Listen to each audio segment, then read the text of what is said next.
Yummy, creamy, and spicy laing. Hope you like it mga kamamsi.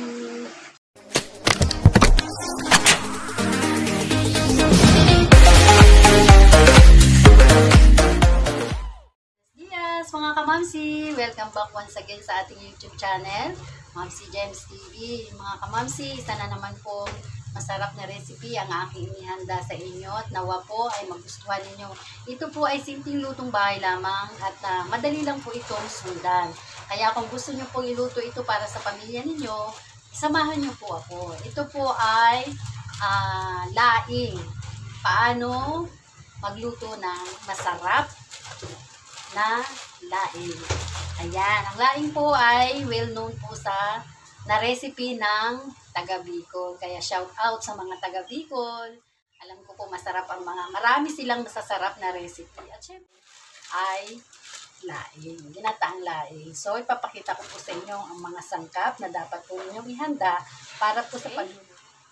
Kailangan po ito, may laing po tayo. Ito po ay dried leaves ng gabi. So, ang pagpili po ng laing, ay piliin po ninyo yung medyo verde pa po, yung dahon niya. Yung pagka-dry po niya, ay medyo marami pa pong verde. Kasi po, pag dilaw na, overstock na po yun. Kaya hindi na po siya gaano kasarap. So, ito na, mayroon po tayo ditong liempo na hiniwa-hiwa ko na. At ito po ay nilaga ko na rin para madali na lang po siyang lutuin, malambot na po siya. And dito mayroon po tayong naganda rin po ako ng labahita. Himay-himayin po natin ito. At syempre sili, sibuyas at luya. Ayan lang po. At syempre po huwag po natin kakalimutan ang gata. Ayan. Importante po yan. Ito unang gata. Nagpakayod po ako ng 2 nyug. Ito, pangalawa. At may pangatlo pa. Ayan. Kasi kailangan po natin ng maraming gata para dito. Matakaw po ito sa gata eh. Kaya ayan, magsisimula na po tayo. Okay? Ika sa kawali. Kasi ipiprito po natin ang ating liempo. Ipiprito po muna natin siya.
Ang paghugas po nito,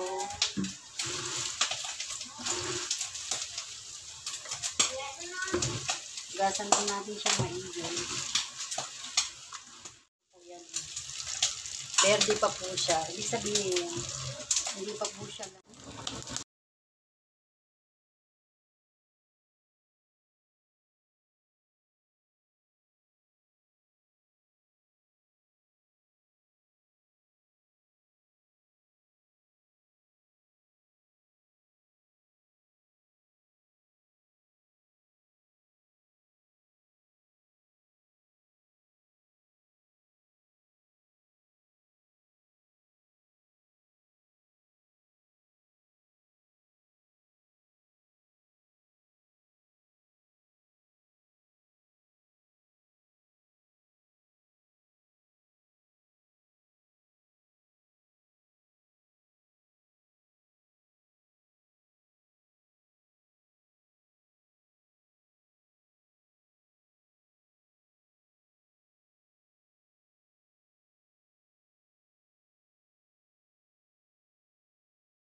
Ganyan lang po yan mga kamamsi. Medyo tanggalin lang natin yung tinik. Yung laman lang ilalagay natin. Ito kasi, iba rin kasi pag mayroong ganito, maghalo yung may medyo konting alat. May taste ng salty na daing. Yan. Yan. Laman lang ang nilagay natin. So, pakukuluin muna natin ng konti bago natin ilagay yung dahon ng gabi. Yan.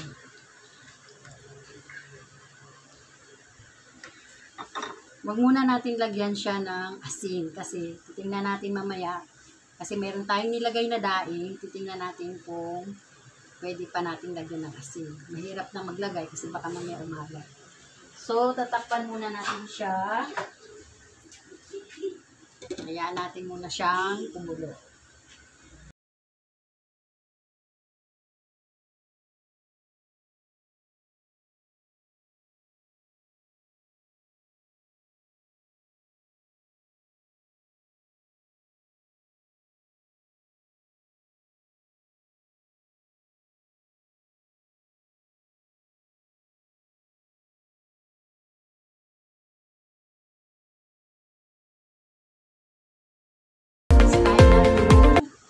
Put the gabi leaves.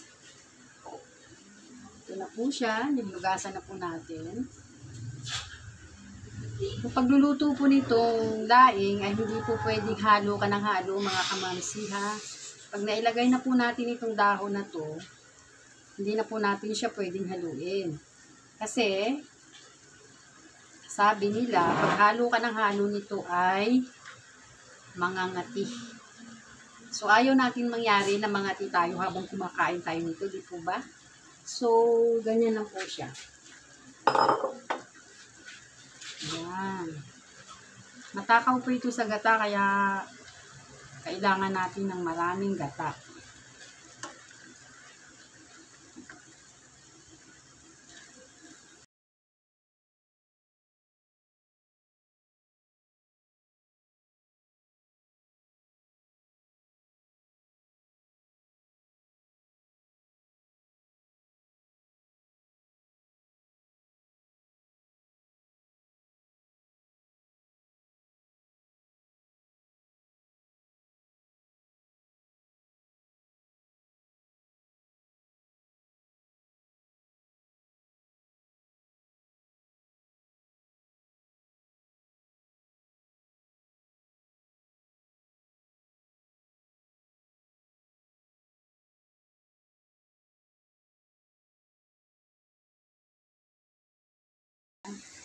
After 5 minutes, so lalagay na po natin yung pangalawang gata.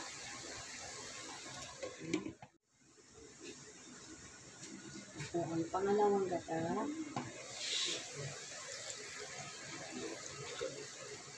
Yan. Okay. So, yan po natin siyang kumulo.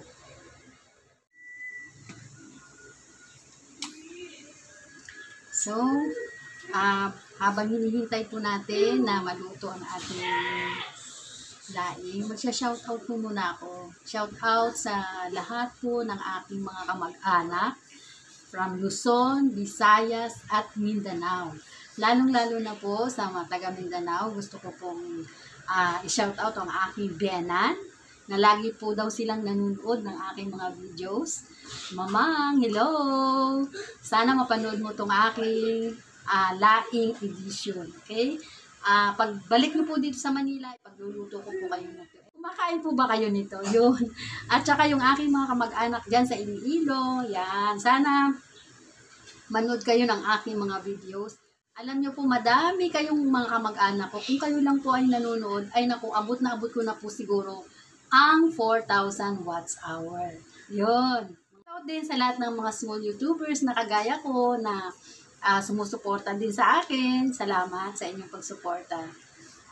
Ano lang tayo, tuloy-tuloy lang tayo. Okay?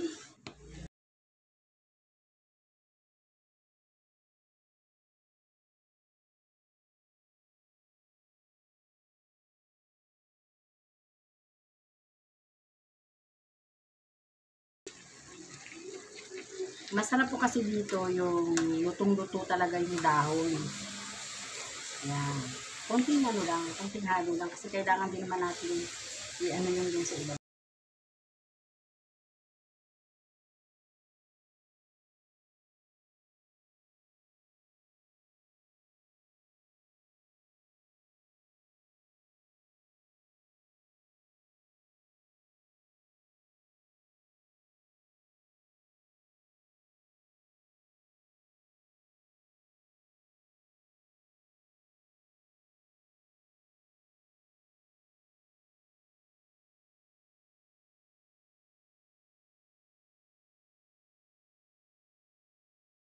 Kasi tabang. Depende po yan sa inyo yung panlasa ninyo kung gaano kadaming asin ang ilalagay ninyo. Kasi ako ayoko ng maalat kaya konti lang. At lagyan din po natin ng konting betchin. Konti lang.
Tuyo-tuyoy na muna. Yummy, creamy, and spicy laing. Hope you like it mga kamamsi. Thank you so much for watching. See you on my next video. Bye!